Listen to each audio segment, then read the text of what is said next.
les fameux ballons, là. Ouais. Les ballons, là, en tant qu'ancien carrière, qu'est-ce qui arrive? Ouais, qu'est-ce qui arrive? Comment qu'on règle ça? That. Comment qu'on règle ça? Puis, juste parce que je pense, est-ce que l'année prochaine, vous jouez avec des Nike, machin? Je le sais pas.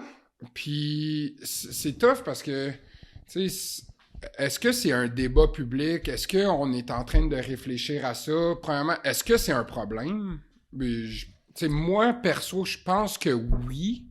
Mais on dirait que je suis peut-être le seul qui en parle. Mais c'est ça. Moi, j'y avais jamais pensé, mais toi, t'as C'est quand ça. même Ouais. la perception de si on veut développer cette position-là, C'est ça. c'est peut-être un... Ouais. Puis tout ça part de la prémisse où nos jeunes de secondaire 4 jouent avec un plus gros ballon que le football universitaire américain. Tu sais, juste là, tu vois qu'il y a un gros problème, là, que des gars de 22 ans jouent avec un plus petit ballon que nos kids de 16 ans.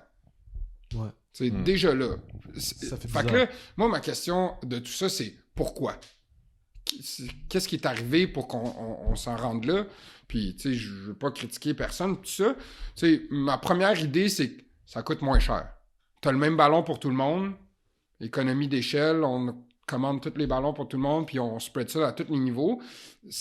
Parce que je comprends que ça serait compliqué d'avoir un ballon différent à chaque niveau. Fait que déjà là, c'est un challenge, mais je me dis que si on veut voir de plus en plus de QB dans la CFL, dans la peut-être NFL un jour, ben il faut qu'on développe de plus en plus notre passing game. Parce qu'en ce moment, si on regarde la CFL, sont où les Canadiens dans notre foot? C'est les- Ouais. T'as les 5 O-line, t'as le receveur Z, fait que le receveur strong side, puis t'as peut-être le corner strong. Fait qu'on s'entend que t'as les positions où les gars touchent le moins le ballon. Ouais, Fait exact.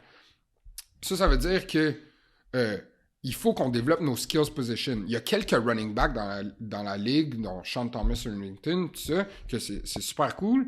Puis je me dis, ils sont développés parce qu'on fait du foot à 4 essais, un gros ballon que nos QB ont de la misère à lancer, mais naturellement, tu vas développer des O-line et des running backs.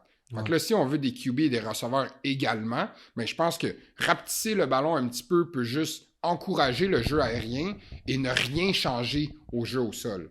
Fait que je pense juste que ça permettrait aux jeunes, justement, de développer encore plus leur développement neuromoteur puis d'ouvrir le jeu davantage, d'avoir des plus petits ballons, parce que je regarde même mes QB au collégial, tu sais, ils ont pas encore leur shape d'homme, ils ont pas les mains complètement développées, il fait froid un petit peu ou il pleut, et oublie ça, lancer un ballon de foot gros comme ça, là, tu sais.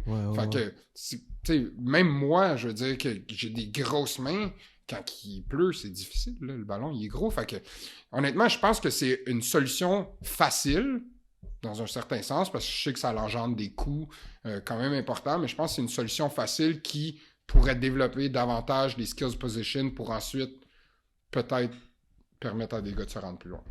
Fait que ça, c'est mon point de vue. Rendu là, je n'ai pas rencontré quelqu'un avec un point de vue inverse encore, fait que j'aimerais ça voir c'est pourquoi qu'on voudrait un gros ballon au plus petit niveau. Il y a peut-être des arguments 100% valables, je les cherche encore.